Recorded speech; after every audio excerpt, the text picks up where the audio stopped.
Today, my guest is Laylee Emadi. She is a photographer turned business coach, educator, speaker, and the host of the So Here's the Thing podcast, which I love the name. Well, we can talk about that in a little bit.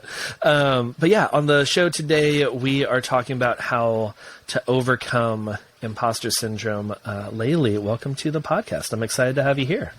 Thank you. I'm so excited to be here. Yeah. So, okay. I love your podcast. I think that's how I found you first.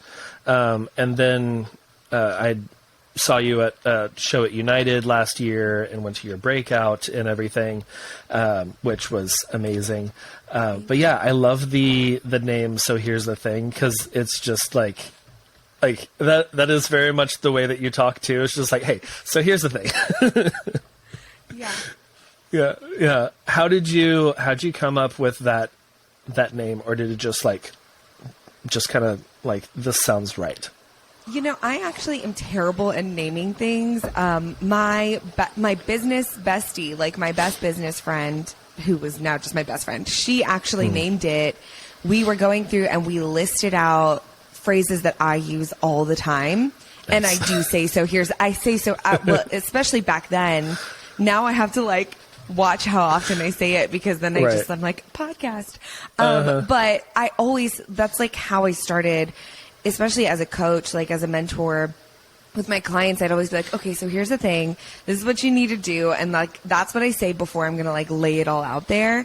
And so Sarah Erickson, who is my biz bestie / brand designer and web designer, anyway, she was like, you say that when you're about to drop the mic. So that's what it should be. And I was like, okay, I kind of like it. Yeah, that's perfect. I love it, because it feels just reading so here's the thing. I was like, okay, I know I'm going to get some good information from this podcast, and it's not just going to be fluff type stuff, because you don't say, hey, so here's the thing, and then just go into fluff. That's where the meat of everything is. For sure. So I love that. And listeners, if you have not checked out So Here's the Thing podcast, definitely do that. I love it. I'd listen every time it pops up in my feed. But yeah, Laylee, give us a little, absolutely. Give us a little background on you and where you're based, what you do, all the good stuff. Yeah, so I'm in Dallas, Texas, and fellow Texan here. Hey. And hey, Texas. We're weirdly proud. I'm actually not. I'm not like that. I'm not either. I feel like I'm less of a Texan than most people, because I'm not, whenever I go other places, I'm not just wearing Texas flag t-shirts. And I do have a baseball cap that says TX on it, but I found it at a baseball game or something, and I was like, I'll take this home and wash it, and this will be my Texas pride. Yeah, all my Texas pride stuff was either gifted swag or from college, so you know. But yeah, we are a proud state here. I'm not originally from here, so yeah. But I love it here. It's great.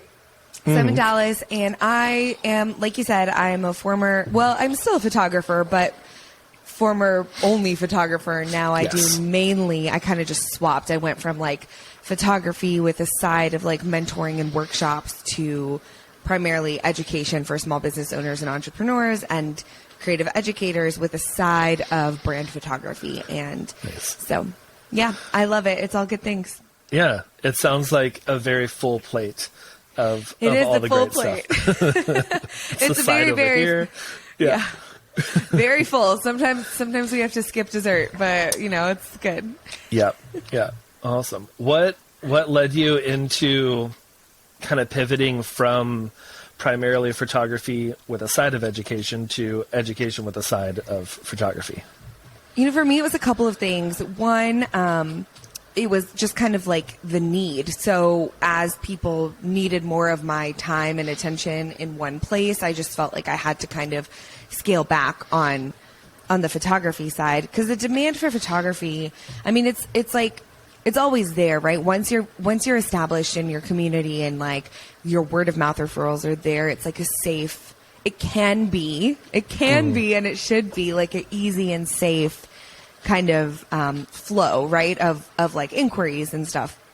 But with education, it was like I saw this need in the industry and people were asking for it and wanting it. And I was like, okay, so I'll just step into this. And, if it doesn't work out, this is exactly what I said about photography, by the way. Yeah. If it doesn't work out, I'll just go back to what I was doing before. And it worked out. I think a lot of people needed it. And, with anything else, there's so many different styles of educators out there. And I think the way that I do things maybe looks a little bit different than other people. And so it was just a great response, and I love doing it, and I love how rewarding it is to like see people thrive when I'm helping them through. It's like such a beautiful like ripple effect that I was like, okay, I'm smitten with this. And I was I was a high school teacher, and I always loved teaching. I loved it, and I loved seeing that transformation happen for my students.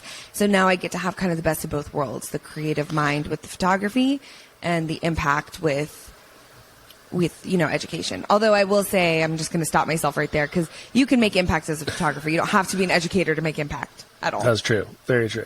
Yeah. And I love, because I feel like we're probably very similar in the way that I thrive when I can see something change, where I can like speak into someone. And I recently had a mentorship, and I was helping them out with their website. It was a new thing. They didn't really know too much about design and all that. I gave them a bunch of critiques, kind of next steps. And then like a week later, I was just checking up on their website.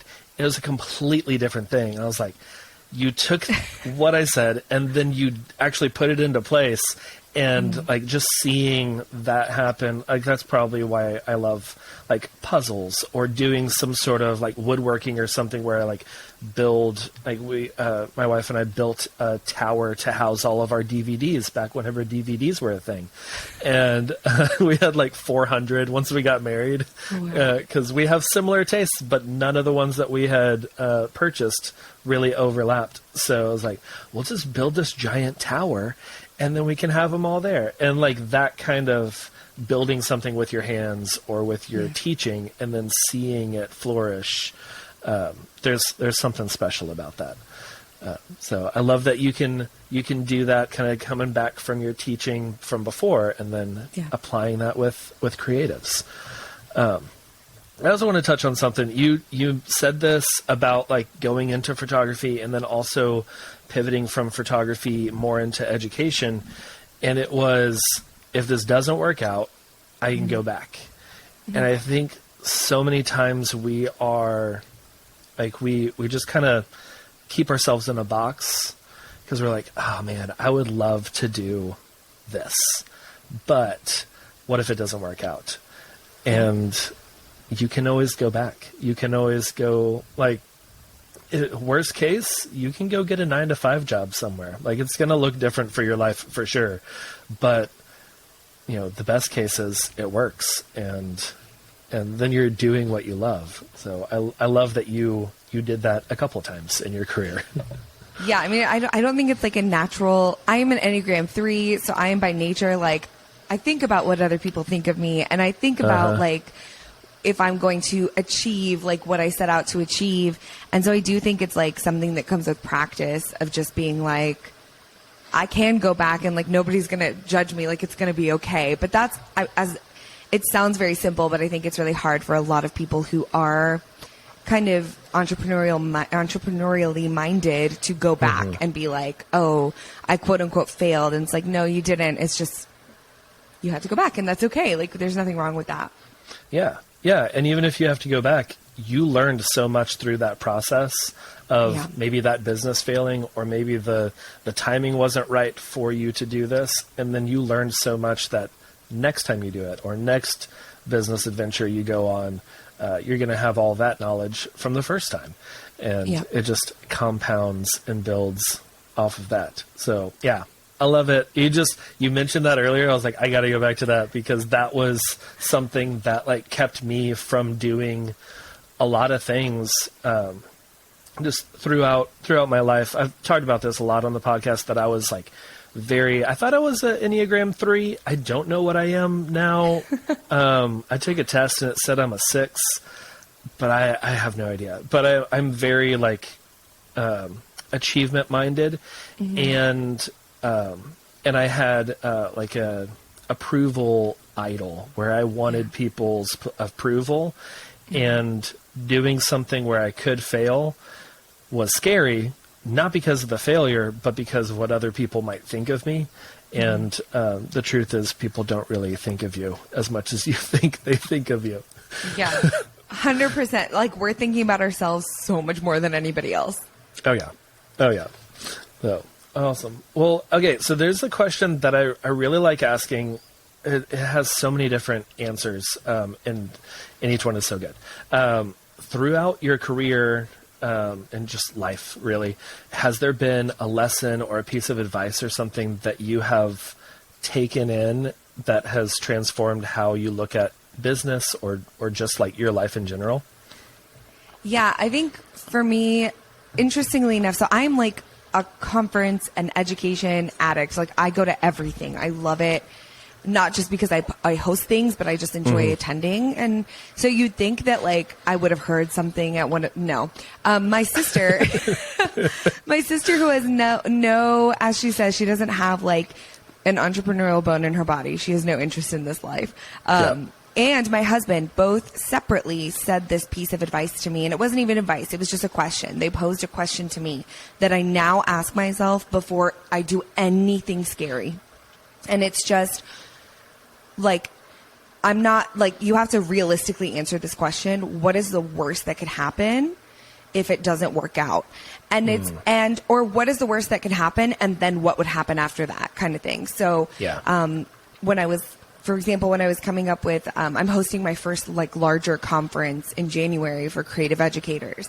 Yes. And I was like, I put up so many excuses, John. It was like, I put up so many excuses to not do this. I was like, well, it's going to be hard to attract people because they're already established. They want to be educators. So like, they're probably over their conference time. And then, you know, people would come back and be like, well, you still go to stuff and you've been an educator for 7 years. Like, what are you doing? And I was like, okay, fine. So I was like, okay, well, what if nobody comes? And my sister and my husband would both be like, well, yeah, what if no one comes? Well, what would happen? And they'd be like, well, then I'd have to cancel. And they're like, so what if you cancel? What would happen? And I'm like, then it would be canceled. Like, there's nothing, like, nothing monumentally bad would happen after that. Like, okay, so what would happen next? I mean, I just go back to work? Nothing?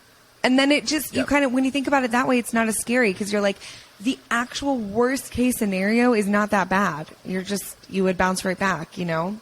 I mean, would it hurt? Yeah, but you get over it. Yeah. Yeah, and I think that's such a good outlook to have on, like, like you said, anything scary, anything that, like, you start thinking about it and you get like the little stomach knots of just like you're going over a roller coaster or something. It's like, okay, this is going to be something. Like, what would happen if this doesn't work out? And then, like you said, just realistically answering that. And a lot of times the realistic answer is so much less much less hurtful than whatever we're making up in our minds of like, oh no, like if no one comes to the conference, then what does that say about me as an educator? What does that say about like, you know, do people even want to listen to me? And like all that stuff, which is still, you know, scary, but also if that doesn't happen, you just cancel and move on. And go back to what you were doing before. Yep. And even when it was like, okay, well, I'd be out like my deposits or I'd be out this, like, then the next question is still like, okay, so then what would happen? And it's like, I guess nothing. It's just a loss. Like and they're like, it's the cost of doing business. And I'm like, okay. When you look at it like that and you take the emotion out of it and you just look at the facts, it's like, all right, I can do that. I can try.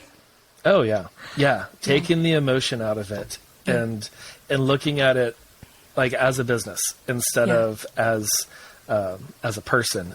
I think that's so good. And for the record, we're having it. Like, we're not canceling. Right. We're good. It is, not canceled. We made it. Whenever you announced that, I was like, yes, this is exciting. I'm very excited for that. And it's just like right up the road from me. I mean, 3.5 hours up the road, but that's just right up the road. That's as close for as us we Texans. can get, right? Yeah. I don't have to fly anywhere for this conference, so that's great. So good. But yeah, well, okay, awesome. I love that. So I know we're talking about imposter syndrome and like that kind of like what you were just speaking about, that fear of doing something scary. That can also like kind of ties in with imposter syndrome of who am I? Who am I to start a conference? Who am I to teach other people what I've learned? Like there are so many other people teaching the same thing. What does that even look like? Like what are some of the causes of imposter syndrome? Like how does that come about? I mean, I honestly think that if somebody were to say to me, I've never experienced imposter syndrome, I would be like, you're lying, or you're just not aware that that's what you were experiencing. I think it's just a very natural human emotion and human experience that is like uniquely shared by every single human. Like, I don't know one person who hasn't felt insecure about the journey that they were on, whether they can identify that it's imposter syndrome or not. And so I think the cause is just honestly being a human being and like having like a brain that wants to protect you, like having a system in your mind that is putting up walls that are really just being put up to protect you from the things that you fear. And so I think that's kind of where it stems from for a lot of people. Yeah. Yeah. Do you think that, I mean, I know that imposter syndrome's been, back in the caveman days probably as well. And just like, what am I going to do with this rock? Like, I can't make any tools out of this. I can't hit anyone with this club. Look at those guys over there hitting people with clubs. Who's going to come watch me hit the person with a club? But like, do you think that like the last 5-10 years or so with social media being something that we're on constantly, and being able to see so many other people, because I remember like I'm just cutting off these questions mid-question. I'm with you. We're good. Yeah. Okay. Cool. I'm tracking. We're all good. Cool. Awesome. Yeah. I just remember being early on in my photography career, and which was like 2011, 2012, where I was really thinking about starting the business, and then 2013 I did. But I was looking for education, and there wasn't a lot. Yeah. There wasn't as much education as there is now. Especially online. I mean, we didn't have, I think we had Instagram for like a year or two before that, but it wasn't a business place. It was just like, here's the brunch that I had this Sunday, and then you get 4 likes, and that was fun. But I remember that being like, it was difficult to find other people who were doing the same thing that you were. And actually like seeing how they do things. And now you jump on Instagram or TikTok or wherever, YouTube, and there's hundreds or thousands of people doing the same thing, especially as educators, educating in a similar way. Do you think that has a big impact on that imposter syndrome? Yeah, absolutely. I think it would be crazy to deny that. Like, I feel like comparison plays such a huge role in imposter syndrome, and just a huge role in like a lot of different, mental blocks and mental health issues in our society today. And even just if we're just keeping it like photographers and small businesses, like the comparison is next level. It's just insane. And you can't blame anybody for feeling that way. I think there's so much to be said about like training yourself to take all of these like things that you're seeing with a grain of salt. Like, there's 2 things, right? I feel like one, we're seeing other people's work. So like as photographers in particular, you're seeing other people, you literally are seeing their best of their best work. That's their portfolio. You're seeing what they're creating and crafting, and you're feeling insecure about that and your abilities in that. And then 2, you're also seeing behind the scenes now with Reels, now with TikTok, now with just personal marketing. Like you said, I mean, I remember when I started my first Instagram account, I don't know, billion year, like 10 years ago or something. And it was just heavily filtered, like, here's my breakfast. Like, it's not, it's just not, it wasn't used in the same way. And so now you're seeing quote unquote behind the scenes, but it's not real behind the scenes. It's carefully curated and crafted behind the scenes that look nothing like my day to day. And so it is. I mean, I think it's just like a place where if you spend too much time, it becomes really toxic, and it just like compounds your imposter syndrome to like insurmountable amounts, like levels. Yeah. So hard.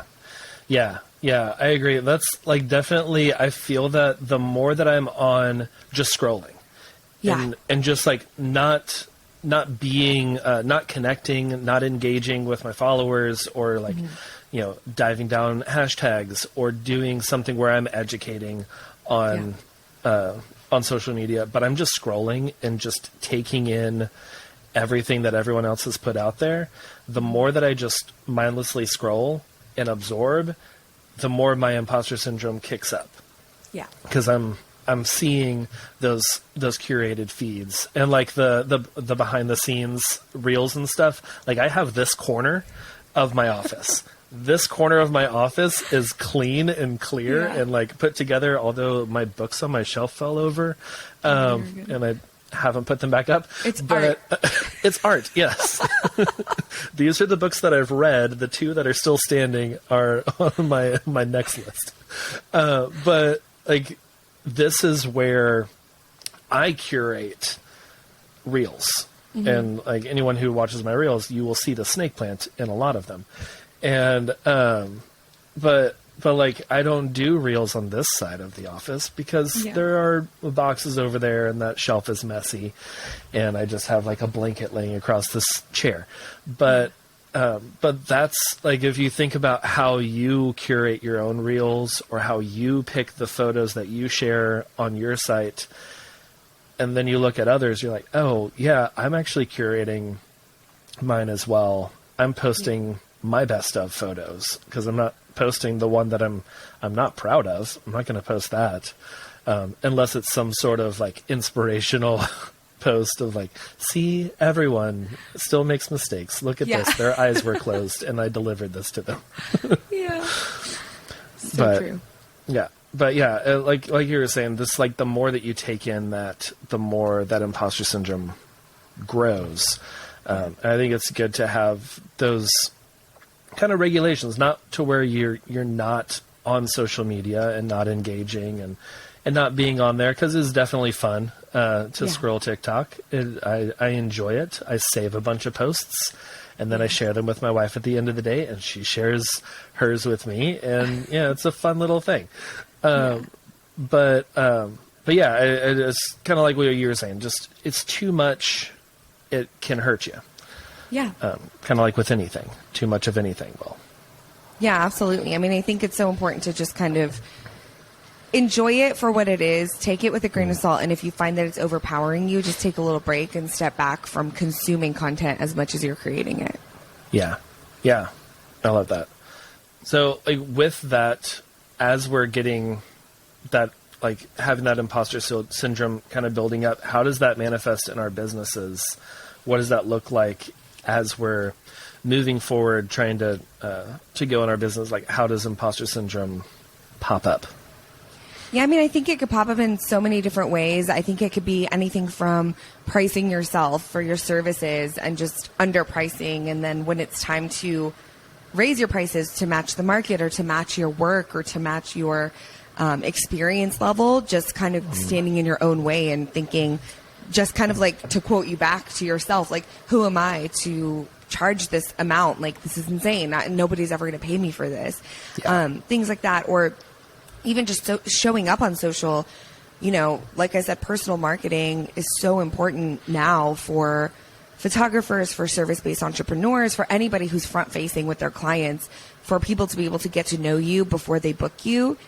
It's so valuable, but people are so afraid to just kind of step up and like show who they are. And so imposter syndrome either stands in their way of showing up at all, or makes them feel like they have to be a carbon copy of every other successful photographer or entrepreneur out there. And so you start like creating like this alter ego, but then when you show up as yourself, it doesn't serve anybody. Like, right. It's like a disguise. Like, no one's going to know you. Wait, on your Instagram, you seemed very different, or on your website, you were using like this very like colorful, fun language, and I was expecting a very lively person. Then you got here, and you're just like, "Hey," and like uncertain of yourself. Yeah, like when photographers hire copywriters who are like the "Hey girl" copywriters, but they've never said "Hey girl" in their lives, or like no. The "You do you boo" like copywriters, and they're like, I would never say that. Right. I'm like, then don't put it on your website. But it's not their fault. It's that imposter syndrome, right? It's like telling them, I've got to use this because this person said it will get me clients. So like being myself is boring. I'm not going to be myself. And that's just not, it's not true. Oh yeah. Yeah. That reminds me of years ago. I went to a workshop Devin Robinson was teaching, and it was like the only workshop he ever did, and which was great. I got in the perfect time. But he had like these templates and lists and stuff of like how he responds to texts and DMs and all that.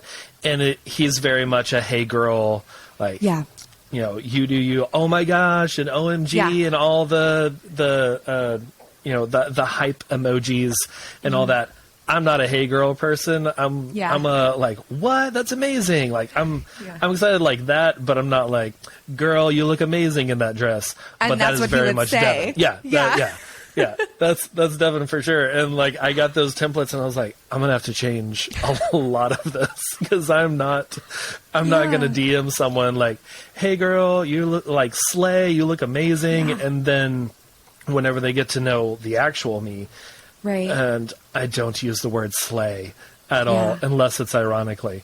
But yeah. And it's the same. I mean, it's the same no matter what. Like if you're listening to that and you're like, oh, I would never do that. But maybe you're doing it in ways you don't even realize. Maybe you're a wedding photographer and you're like the imposter syndrome of all those like fine art wedding photographers saying things like timeless, romantic. And you're like, I just want to party on the dance floor. Like, I don't know, you know, then that's who you lean into. Like, but it's all in your mind. You just feel like you've got to compete all the time. Yeah. Yeah. I totally did. I was on the light and airy side when I started because that was very trendy. And that's what I saw other people doing. And they were successful in booking clients. So I was like, that's what I'm going to do. But it didn't excite me. And one of the things that I hated was whenever I took a photo outside and the sky was just white. So I'm like, no, it was blue and there were clouds over here. And like, I want it to look how it did.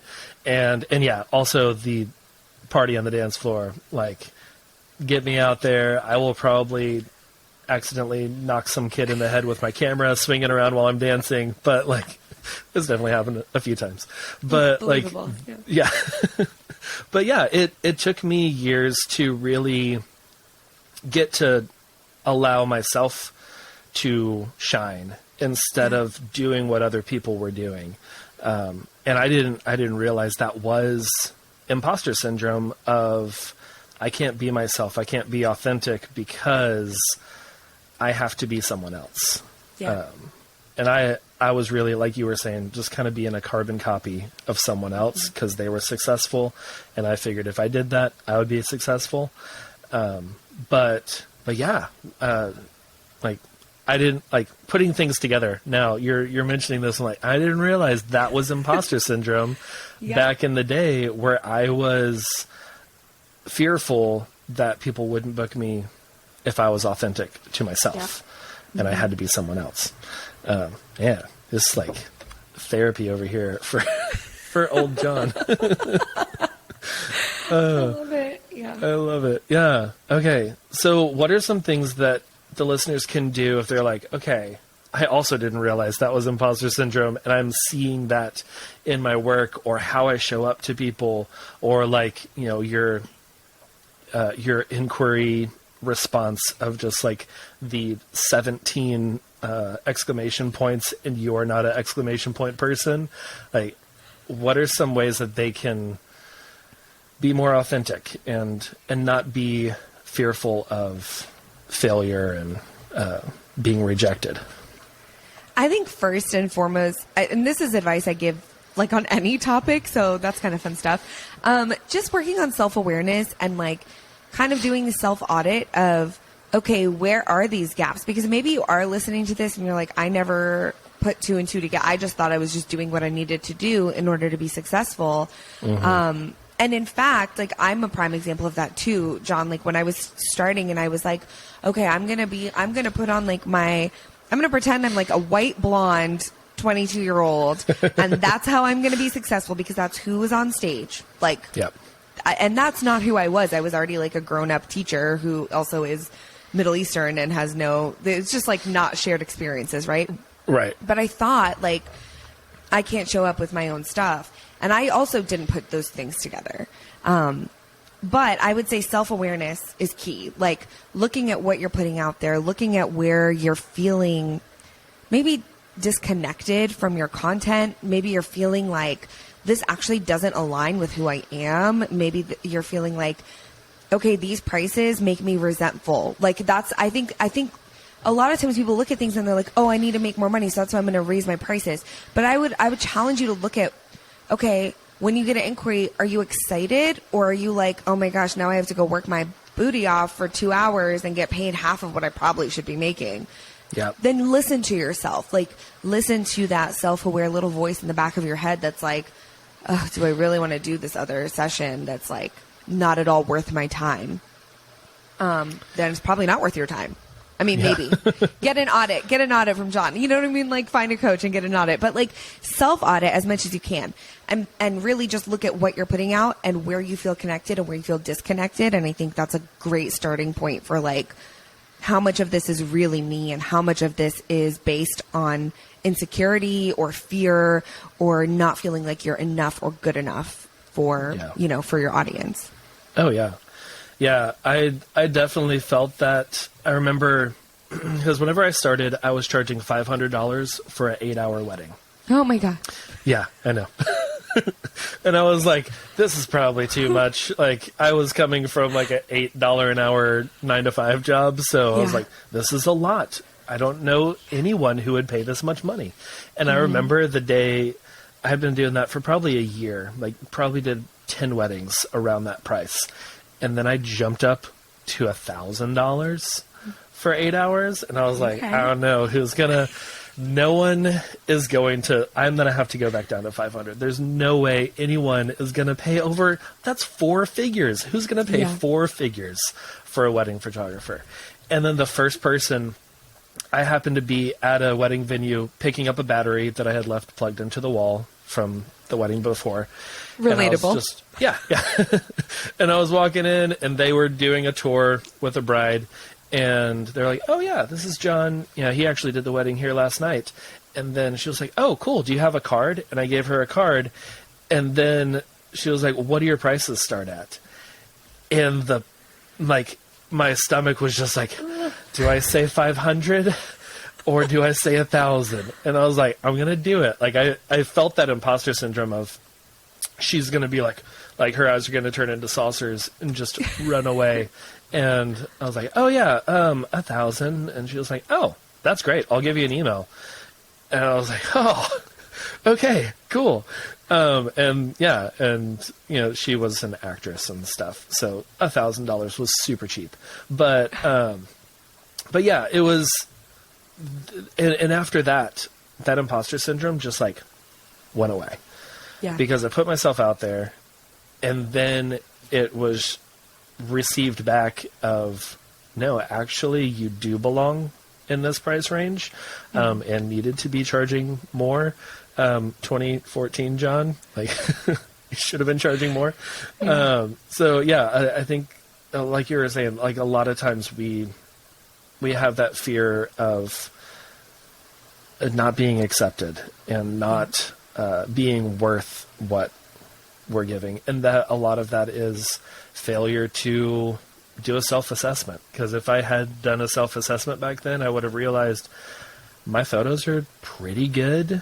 And like my client experience was amazing. So it was worth it. So yes, everyone do a self-assessment this week, schedule it, put it on your calendar, be like, okay, Friday, 2 p.m. I'm doing this. I need to look at myself. Because we are often underpriced for where we should be. and holding ourselves back due to even some unknown imposter syndrome. Yeah. 100%. Yeah. So awesome. Okay, cool. Well, Laylee, I have loved this conversation. I loved figuring out things about my past self that I didn't even know. It feels good and empowering. I feel empowered to go forward with, new things that I've got on the books, just kind of cooking up over here that I'm planning for 2023 and all that. Which, speaking of 2023, actually, you know what? Before we get into that, I do want to talk about what we're loving this week, and then we can get to next year. But Laylee, what are you loving this week? Could be movie, book, TV show, new food. It could be your, what is it? Fiddle leaf fig. My fiddle leaf fig. Yeah. I am not loving my fiddle, and I'm loving this one, but my other one's dying, and I don't know how to fix it. So we're not getting into that. No, okay. Let's see. What am I loving this week? Okay, this week I am loving Orange Theory Fitness. I just started going like 3 months ago. Okay. And I feel like I'm finally like wanting to go, which is huge for me. Over that first wall of, I don't want to do this, but I'm gonna. I'm like, do it. I can't do it. I can't go. And now I'm like, okay, I'm like craving those endorphins, which is super fun. Nice. I grew up a dancer, so I never did like a ton of like weights and, like that kind of workout. So it's been good for me. So I'm loving that. Photography wise, I'm really loving, and I have loved for several years, but I'm loving some of the things that are not yet released that are coming soon with CloudSpot, which is my gallery delivery service. They've got some cool stuff in the works that I don't think I can talk about. I'm one of their ambassadors, but I'm also like a very loyal customer to them. I love them. So nice. Okay. Yeah. Well, that's exciting. I'm going to have to keep my eyes peeled for those new, whatever they're rolling out soon. Yeah. It's coming soon. Keep an eye out. Yeah. Okay, cool. Awesome. Well, yeah, we'll have a link for that in the show notes too. So everyone can just click on over to see if it's come out yet. Yeah. So, awesome. Well, cool. Let's see. Okay, what am I loving this week? I am loving the new season or collection, I think they call it, of the Great British Bake Off. Me too. Yes. It is great. I love it. It's probably my favorite like competition type series show. Yeah. Because they're always just like so encouraging of each other. Yeah, they help each other. Yeah. It's like, oh no, your mask cracked. Like we can fix this. Like how can we glue this back together in the 30 seconds that we have? I love that. But yeah, I'm liking it. I really like Noel Fielding. He's so funny. I've liked him from his old Greg days. Back in what was the show that he did where it was old Greg? I don't know. Oh, if anyone doesn't know who old Greg is, I will throw the YouTube video in there. It was probably uploaded to YouTube like 15 years ago, whenever YouTube was a baby. But yeah, it's a good show. I like it. It's only like 2 or 3 episodes in right now for everyone listening. Probably like 4 or so by the time this hits Spotify. But yeah, it's great. I enjoy it a lot. Yeah. So good. Yeah. So awesome. Well, cool. Laylee, where can people find you online? Where can they listen to your podcast? Where can they find out more about your conference? Yeah, everything is at LayleeEmadi.com or on Instagram at Laylee Emadi. It's actually Laylee_Emadi. Lots of E's in a row. So gotta break it up. Yeah. And the conference is called the Creative Educator Conference, and the podcast is So Here's the Thing. Nice. Awesome. Yeah. And what are the dates of the conference? So people can put it in their calendar now. Yeah, put it in your calendar and come join us. It's January 17th and 18th in 2023, so this coming January in Dallas, Texas. Bringing everyone to my house, basically. Nice. And I'm thrilled. It's going to be hosted. It is for creative educators. So if you want to be a mentor or a podcaster or a speaker or course creator, anybody who wants to teach anybody else in the creative industry is welcome to join, whether you already offer it or not. And we're actually hosting it in a historic schoolhouse that was from the 1920s. Very cool. And has been renovated into a wedding venue. So it's very on theme, like on brand for educators. That's awesome. Yeah, I'm really excited about that. Nice. What is the venue? It's called the Schoolhouse. Oh, it's called the Schoolhouse. Okay. It's called the Schoolhouse. And if you just look up the Schoolhouse Dallas, you'll see it. Actually, Bonnie from Bonnie and Clyde went to that school. Oh, well, that's cool. Very fun facts all around. Nice. Yeah. There's probably a plaque there. You could read about it. Yeah, there's a lot. They do a lot of cute little throwbacks there. So it's going to be great. Yeah. Okay. Awesome. Well, yeah, everyone put that in your calendar. Head to layleeemadi.com and go check out everything. Also, like, what a better way to overcome that imposter syndrome than going to a conference and learning, like, all the ins and outs of being an educator. And our speaker lineup is like the literal best of the best. I'm like fangirling over all of them because they're just like, not only are they like amazing names and like really, really great, but they're also very giving and they're very like genuine, and they will take the time to help every single attendee. I know they will. So awesome. Pumped. Awesome. Yeah. Awesome. That's so cool. I'm excited about the conference. Thank you. Well, Laylee, thank you so much for being on the show. I really enjoyed getting to talk to you today. Thank you for having me. This is fun. It's super fun. Yay.